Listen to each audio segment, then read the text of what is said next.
কতটা ভয়ঙ্কর এই রাসেলস ভাইপার বা চন্দ্রবোরা সাপ? কামড় দিলেই কি মৃত্যু নিশ্চিত?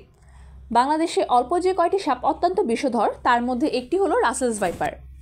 দেশ জুড়ে কুরবানি ঈদের ডামাডোলের মধ্যেও যে সরীসৃপটি মানুষের ভেতরে আতঙ্ক ছড়াচ্ছে সেটির নাম রাসেলস ভাইপার। বিশ্বের অন্যতম বিষধর সাপ রাসেলস ভাইপার। এদেশের মানুষের কাছে এটি চন্দ্রবোরা বা উলুবোরা নামে বেশ পরিচিত।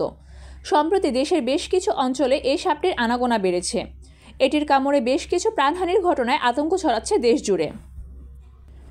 সাধারণত সব ধরনের সাপ মানুষকে এড়িয়ে চলে, কিন্তু রাসেলস ভাইপারের স্বভাব ঠিক উল্টো। নিজেদেরকে বিপন্ন মনে করলেই এরা আক্রমণ করে। বিষধর সাপ হিসাবে পৃথিবীতে চন্দ্রবোরার স্থান পঞ্চম, তবে হিংস্রতা আর আক্রমণের দিক থেকে সবার উপরে।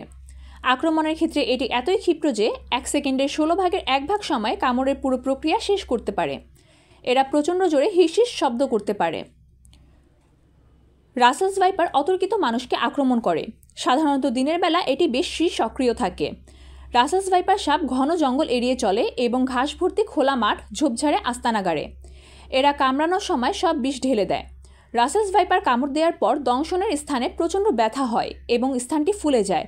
সেই সাথে ঘণ্টাখানেকের মধ্যে তার আশেপাশের বেশ কিছু জায়গাও ফুলে যায়।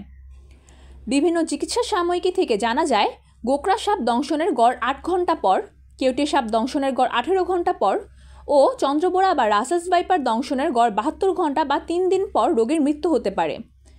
বেশিরভাগ ক্ষেত্রে এই সময়সীমার মধ্যে যদি অ্যান্টিভেনম প্রয়োগ করা যায় তাহলে আক্রান্ত ব্যক্তির জীবন বা অঙ্গপ্রত্যঙ্গ বেঁচে যায়। বিশ্ব স্বাস্থ্য সংস্থার প্রতিবেদন অনুযায়ী বাংলাদেশে প্রতি বছর অন্তত 5,80,000 মানুষ সাপের আক্রমণের শিকার হয় এবং এদের মধ্যে 6,000 মানুষ মারা যায়। আর গত 1 মাসের মধ্যেই দেশের উত্তর থেকে দক্ষিণ এমনকি মধ্যাঞ্চল জেলাগুলোতেও রাসেলস ভাইপার দেখা গিয়েছে। 3 মাসে মানিকগঞ্জে অন্তত 5 জনের প্রাণ হারিয়েছে এই সাপের দংশনে। বিষধর এই সাপটি নিয়ে দেশ জুড়ে এখন আতঙ্ক ছড়াচ্ছে।